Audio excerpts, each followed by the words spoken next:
Hi everyone, welcome to my advice channel, and let's begin with today's questions. How do I not let my past hurt my current relationship? My new husband thinks that I make my ex-husband's feelings a priority.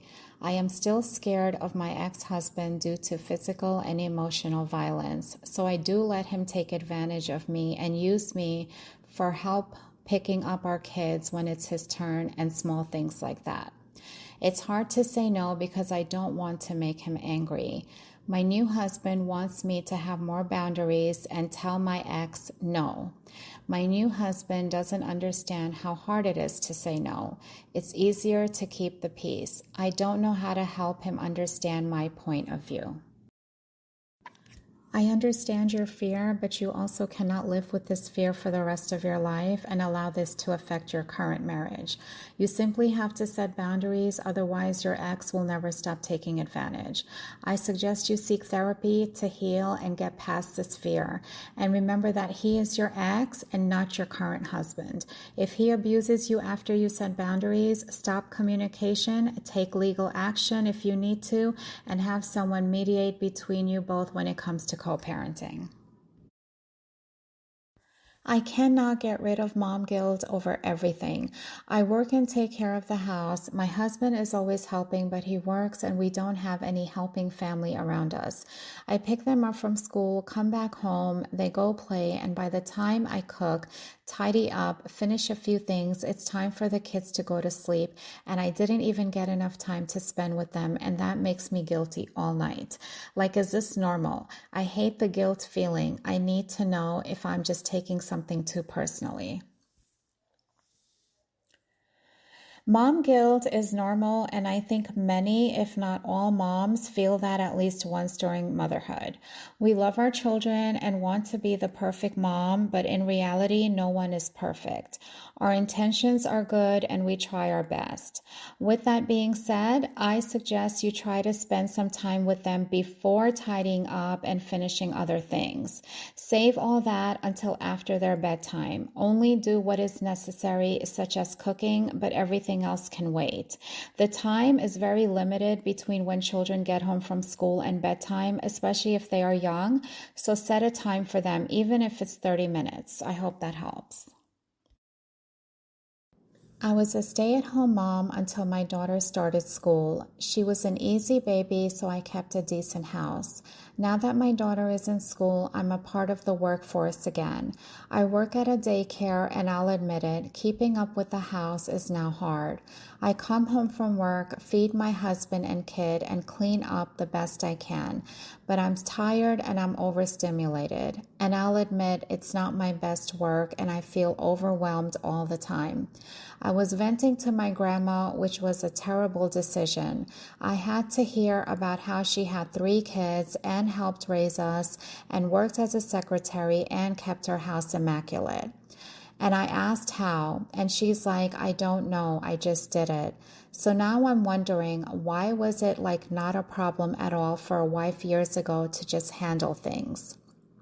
And I see moms. My best friend has 4 kids and our house is spotless. So why am I struggling with just 1 kid and a job? Like, what's wrong with me?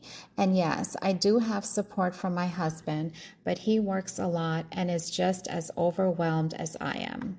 LOL. The responsibilities and demands of working, taking care of 1 child, and keeping up with household chores is indeed challenging. But yes, there are many women who, like your grandmother, just did it, and many women still do, whether they're exhausted or not. Even if you can't keep the house immaculate, the key to keeping it clean and tidy for the most part is to not allow it to get too bad and tidy up as much as you can before that. Your daughter is at the age where she can help you out as well. I'm a mom to a 4-year-old and was married. I started an online master's program in counseling at the beginning of the year. Halfway through the last semester, my husband left my son and I. I had to quit my job to take care of my son because I can't afford daycare or preschool. I've been applying to all the government things for temporary assistance while I secure a job that works with my parent time schedule. I have been continuing my program while being a single mom and going through this divorce. I currently have my son half the time. My professors last semester were understanding to my situation and allowed me to turn off my camera when needed, as long as I actively participated in the class. My classes are from 6 to 10 p.m. once a week via Zoom, which is very difficult to stay on camera for when I'm taking care of my son due to dinner, bedtime, etc. I am alone. I have no help for this. A new semester started, and I warned my current professor about my situation and reassured her that I will be actively participating during the Zoom sessions. I just may need to turn off my camera every now and then to care for my son, help him potty, PJs, bed, etc. She sent a bit of a passive-aggressive email back stating that although she is sympathetic to my situation, I truly don't think she is. She believes in equality, and I'm not allowed to have my camera off at all, or I'll be kicked from the class. That it doesn't matter what the professors before her allowed. She disagrees. That she understands that sometimes students will be sick, and that is an exception to not to have a camera on. Me caring for my child, although actively listening and participating, is not. It kind of made me break. I know no one owes me anything, and I do believe in equality. But we have small class sizes, and I know for a fact my fellow classmates have support, husbands, wives, no kids, and their situations are completely different from mine.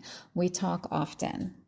I need to get this degree to secure a job to support my son and get us off government assistance. I'm so close. I graduate at the end of next year. Am I overreacting? Again, I know this is my problem and my professor has no obligation to make my life easier, but it almost feels personal. I'm super active in the classes, have been consistently turning in assignments early and passing with flying colors. I always participate in the Zoom meetings, and I feel like if I participate verbally and answer questions and I'm on time always, not seeing me for parts of the time 2 times a month shouldn't be a big deal, especially since I am paying her. Sorry for the rant. I'm trying my best right now, and I feel like everything is against me. I just want to know if anyone else feels similar about this, or if I just quite literally need to suck it up and push through. I could just be a bit sensitive at the moment. Thanks. I do think your professor can be a little more lenient, especially since you show up for every class, aren't behind on assignments, and passing the class. But at the same time, if she is not willing to do that, it is your responsibility to follow the class schedule and rules.